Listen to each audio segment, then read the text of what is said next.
é algo que a gente continuaria para frente, né? E foi muito natural essa escolha da divisão, né, de responsabilidades.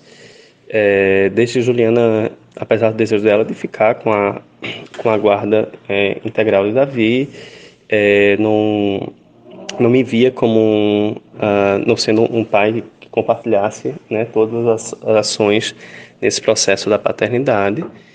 E a gente fez uma guarda compartilhada com duas residências, né, com tempos iguais, desde o princípio, né? Claro que nesses 5 anos, né, muita coisa aconteceu. Tive momentos que precisei morar fora um tempo e quando precisei fazer um estágio de doutorado fora do país, e foi um processo bem difícil. Eu queria que Davi fosse comigo, né, pela experiência, né, de estar vivendo em outra cultura, mas conversando como sempre a gente faz no diálogo, ela colocou que talvez essa quebra escolar, porque seriam só 6 meses, né, teria uma repercussão grande para Davi, e ela assumiu, né, esse período com o Davi aqui, e eu fiz depois fiz uma parada, vim pra cá, ele foi passar as férias dele comigo lá, né, um tempo. Mas foi o período que eu talvez fiquei mais tempo longe dele, né, acho que uns 2, 3 meses. Foram bem difíceis, porque Davi desde sempre foi central nas nossas vidas, né, nossas combinações. Tive a oportunidade de emprego, por exemplo, em outros lugares, outras cidades, que o que me fez continuar em Recife foi poder estar vivendo, né, esse espaço compartilhado, né, no crescimento, desenvolvimento de Davi, né, a mesma cidade que eu e Juliana a gente compartilha. Então, quando se tem um ajuste de regras, por exemplo, a gente sempre costuma conversar, né? Seja o tempo, o limite de tela, a horário de acordar, horário de dormir, a gente tenta procurar que as coisas fiquem iguais, o mais próximo possível, porque existe cada caso tem uma realidade, né, própria, né? Então, Davi sabe que domingo na casa da mãe é o dia da pizza, sexta-feira na casa do pai é o dia do filme, né?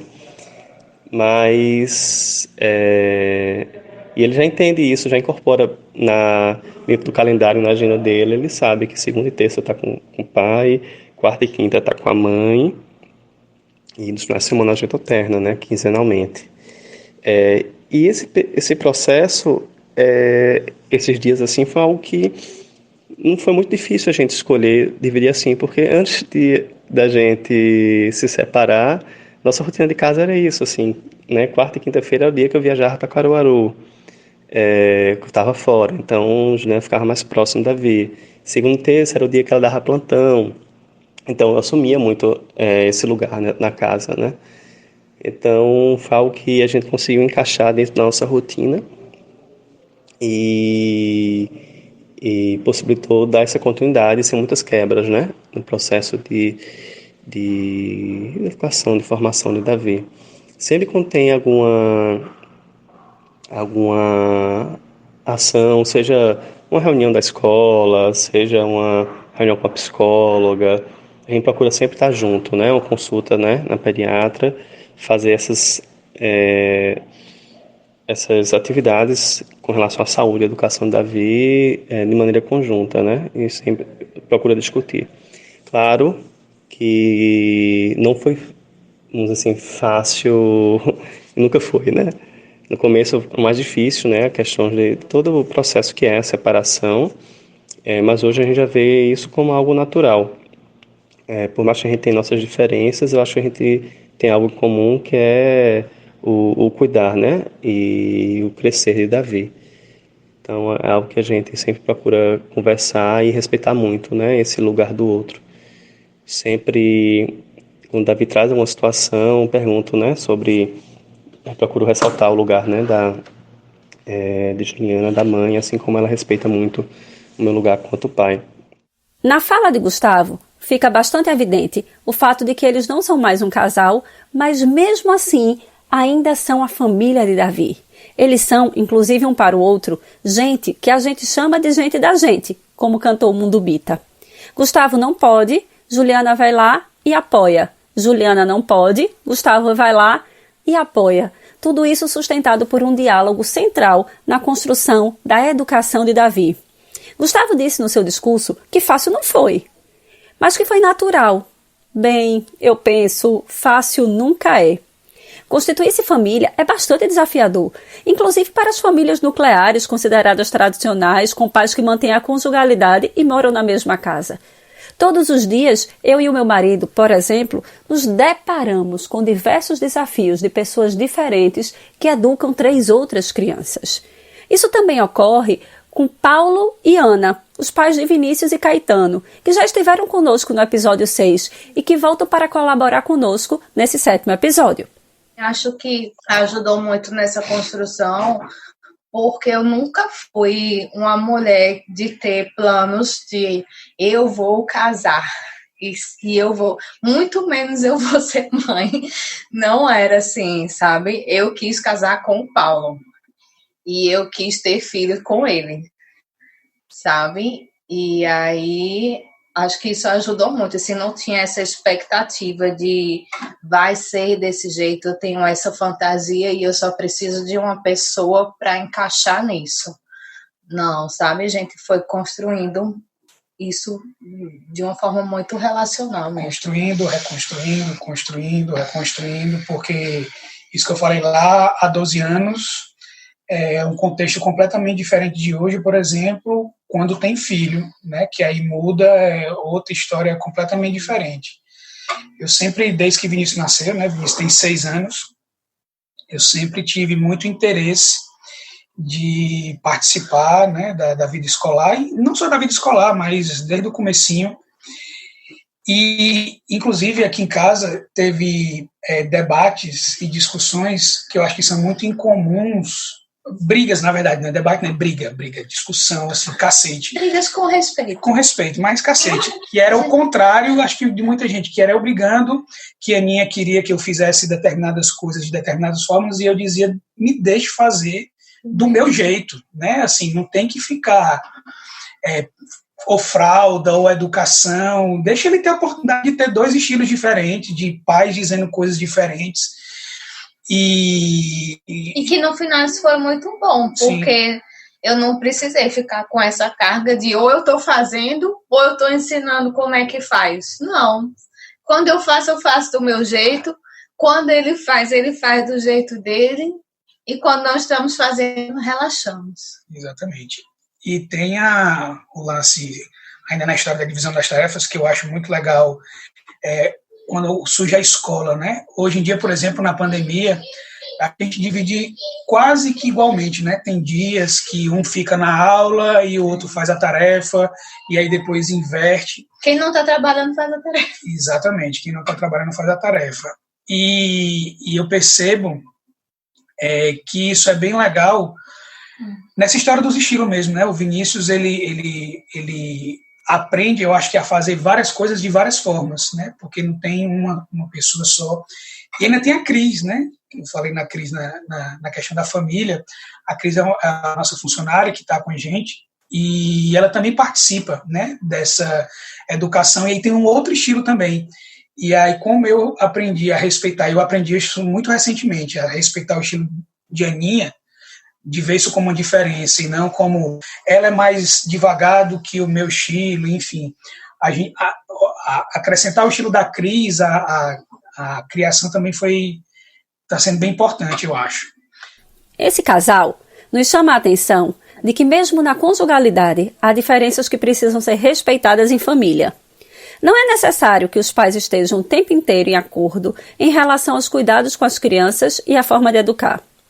Ter uma vida harmoniosa não é o mesmo que ter uma vida sem conflitos, pois, como nos disse Hannah Arendt, existe conflito onde existe vida social e mental, ou seja, é impossível uma família de verdade sem conflitos.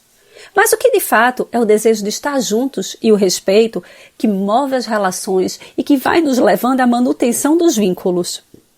Mais do que falar em conflitos naturais na convivência em família, o que Ana e Paulo nos chamam a atenção é para a experiência de aprendizagem que ocorre no seio familiar. Somos família, estamos família e vamos aprendendo pouco a pouco a ser uma família.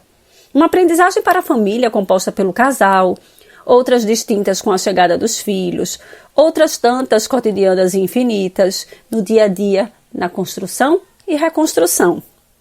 Não é possível que, diante de uma realidade tão plural como a manifesta nas famílias em geral, ainda existam crianças e adolescentes sofrendo pelo fato de não estarem compondo uma família propaganda de margarina. Como nos disse nossa entrevistada, poder ampliar nossas leituras de família vai muito além de olhar para as nossas especificidades, desejos e dificuldades. Significa reconhecer que o mundo é plural, diverso. Educar é dedicar tempo ao que efetivamente importa. E como cantou Lula Queiroga... O tempo é pra pensar, conquistar, prosseguir e viver, olhar pro lado e tentar entender que o importante é a postura que a pessoa assuma. No mais, a diferença é nenhuma. A família é só de mães. Tudo bem que elas sejam formadas somente por elas. Há também famílias sem mães. E tudo bem que elas sejam formadas sem elas. Todas as famílias existem como famílias e precisam ser reconhecidas da maneira que são, acolhidas e respeitadas. O relato de Kennedy Alencar, nosso entrevistado do episódio 6, que também é pai de Vinícius, nos fala sobre as dificuldades de educar uma criança que não tem mãe, mas tem 2 pais e nos faz pensar sobre as dores e delícias de ter uma família real, com um formato próprio, singular e necessário. Vinícius tem só meu nome na certidão de nascimento. Até porque era mais fácil na época, ele está com 13 anos, na época era mais fácil do que ter o nome de 2 homens, 2 pais, então era tudo mais difícil naquela época. Então, ele tem só meu nome, não tem nome de mãe, é XXX, isso é sempre um problema, é sempre uma coisa que quando a gente fala assim de preconceito e tal, até hoje eu não consigo tirar uma carteira de estudante de Vinícius, porque pede o nome da mãe, porque você faz tudo eletronicamente, né? E se você não coloca, não sai. Tem coisas que é nome da mãe, né? Quando ele crescer, eu acho que, espero que mude isso, mas tem coisas que até hoje tem isso, assim, né? É o nome da mãe.